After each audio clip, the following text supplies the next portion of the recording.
अजितदादांनी भेटीसाठी वेळ त्याच्या संदर्भात नाही दिली आहे, क्योंकि अजितदादा जे आहे धनंजय मुंडेला पाठीशी घालण्याचं काम करताय आणि आज जे वाईट गोष्टी घडलेली आहे संतेश देशमुख भाऊची त्याचा सपोर्ट करताय मला असं दिसते, क्योंकि आज कृष्णा आधाडे जे होता आरोपी त्यांना पण आज अटक झालेली नाही आहे, आज 2 महिन्याचे वरती गेलेला आहे आणि आज तुम्ही बघू शकता जरी एक आमदारचा मुलगा जरी गायब झाला तो 3 तासामध्ये त्यांचा शोध करती पोलीस, पण जे आज एक इतका निर्घुणपणे हत्या झालेली आहे त्याच्यामध्ये आज आहे जे सगळे पुरावे आहे तरी पण सगळे जे आहे आज धनंजय मुंडेच्या पाठीशी घालण्याचं काम करत आहे.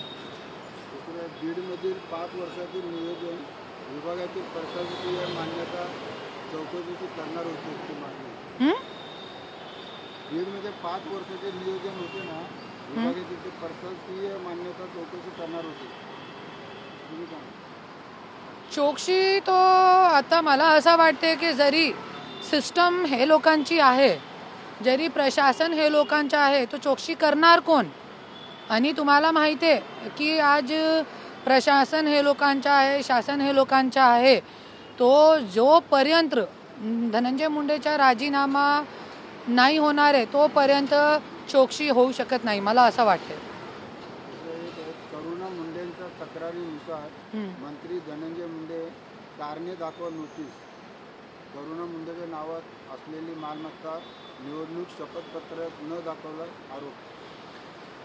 जसं की सगळ्यांना माहिती आहे 2024ची जे आमदारकीची जे निवडणूक होती त्याच्यामध्ये माझे अनुमोदकाला जे वाल्मिक कराड होता ते उचलून घेऊन गेला होता आणि माझा पर्चा अवैध करून धनंजय मुंडेने स्वतःचा पर्चा वैध केला.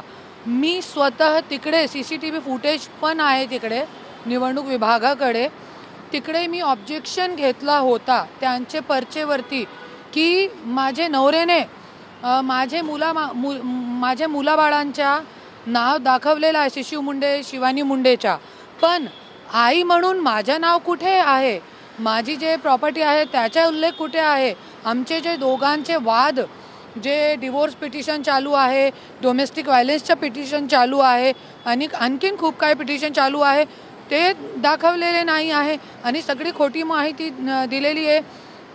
त्याच्या संदर्भानुसार मी ऑनलाईन पिटिशन परलीमध्ये टाकला होता, त्याच्या आज त्यांना नोटीस बजावणं गेलेलं आहे आणि 24 तारखेला त्यांना हजर व्हावं लागेल. वकील पाठवण्याचा चालेल नाही, त्याच्यामध्ये त्यांना स्वतःला याच्यामध्ये हजर राहावं लागेल आणि बेल करावं लागेल आणि मी स्वतः 24 तारखेला परलीमध्ये जाणार आहे. रुपालीताई, तुम्ही वेळोवेळी मीडियावरती म्हणताय की करुणा मुंडेला मी जे अंमलबजावणी केलेली आहे माझी कंप्लेंटवरती, तो मी तुम्हाला एक सांगू इच्छितो आणि तुम्हाला काल पण हे महिला आयोगमध्ये हे निवेदन टाकलेलं आहे. मी परत तुम्हाला आठवणीसाठी की तुम्ही जे संगमनेरचे आणि येरवडाची ज्याच्यावरती पोलीस ऑलरेडी कंप्लेंट घेतली होती त्याच्यावरती तुम्ही नोटीस बजावली आहे की तुम्ही त्याच्यामध्ये न्याय द्या आणि त्याच्यावरती अगोदर कारवाई झाली होती त्यांना तुम्ही परत नोटीस देताय. पण जे माझ्यासोबत 2 वेळे माझ्या गाडीमध्ये रिव्हॉल्वर ठेवली गेली आणि माझ्यासोबत माझी कार फोडली गेली बीडमध्ये आणि जे वाल्मिक कराडने माझ्यासोबत मारहाण केली होती कलेक्टर ऑफिसमध्ये, त्याच्यामध्ये सगळी कंप्लेंट मी तुम्हाला दिलेली आहे आणि वेळोवेळी जे माझे खोटे व्हिडिओ बनाने की जे माझ्यावरती खोटे व्हिडिओ माझे तयार करण्यात येत आहे त्याची पण मी तुम्हाला निवेदन दिला होता आणि ते निवेदन नंतर काय कारवाई झाली नाही.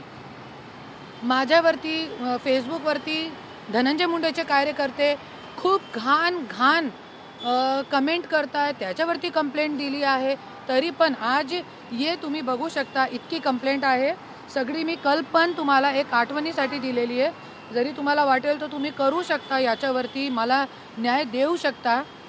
आणि 27/1/2023 5/1/2024, 27/1/2023 आणि 3/2/2024 असं सगळी. आणि काल जे मी दिलेली आहे, एक महिलाला पुढे करून माझ्यावरती खूप घाण व्हिडिओ बातमी पसरवतात आहे. आणि माझ्यावर तो चालेल, करा काय करायचं आहे. पण आज जे महिला, दुसरी महिला आहे, ते माझं नाव घेऊन मोठे राजकारणी लोकांच्या सांगते की मी असं सांगितलं तसं सांगितलं. मी ओळखत पण नाही त्या महिलाला. अशी निवेदन पण तुम्हाला काल दिलेला आहे. तो तुम्ही याच्यावरती तुम्ही काहीतरी, जरी तुम्हाला न्याय द्यायचा आहे तो तुम्ही आता पण देऊ शकते. नाही तो तुम्ही हे बघा, हे सगळी कंप्लेंट माझ्याकडे आहे. आणि जरी तुम्ही काय कारवाई नाही केली तो मी पण कोर्टामध्ये जाणार आहे. क्योंकि ताई, रुपाली ताई, माझी तुमच्याशी काहीही ते दुश्मनी नाही आहे. आणि मी एक बोलते, तुमच्याकडे जे पद आहे महिला आयोगाच्या, ते खूप मोठं पद आहे महिलांचे न्याय हक्कासाठी. आणि ज्याच्या तुम्ही खूप चांगल्या पद्धतीने तुम्ही काम करू शकता, महिलांना तुम्ही न्याय देऊ शकता. जरी तुमचं जे पद आहे ना, तुम्ही जरी तुम्ही एक पक्षामध्ये आहे, जरी तुम्ही धनंजय मुंडेला एकदा सांगितलं होता की धनंजय मुंडे, तुम्ही जे तुमच्या घराच्या वाद आहे घरामध्ये मिटवा, तो आज माझ्यासोबत हे मारहाण नाही होती. मला 2 वेळा जेलमध्ये टाकण्याची हिम्मत नाही होती हे लोकांची. आणि आज पूर्ण महाराष्ट्रामध्ये तुम्हाला माहिती आहे, तुमची माहितीसाठी मी बोलते, दर दिवशी 1000 महिलांची मृत्यू होत आहे त्यांचे नवऱ्यांच्या हातातून. पण महिला आयोग महिलांना न्याय देण्यामध्ये असफल आहे. त्याच्यासाठी मी हात जोडून कडकडाती विनंती करते. हे सगळी डेटचा मी जे तुम्हाला उल्लेख केलेला आहे, काल मी तुम्हाला निवेदन दिलेलं आहे, तुम्ही याच्यामध्ये न्याय करा. आणि तुमचे जे पदची गरिमा आहे ते तुम्ही ठेवा. नाही तो मी तुमच्यासाठी पण कोर्टाचा दरवाजा खटखटावणार आहे. जय हिंद, जय महाराष्ट्र, धन्यवाद.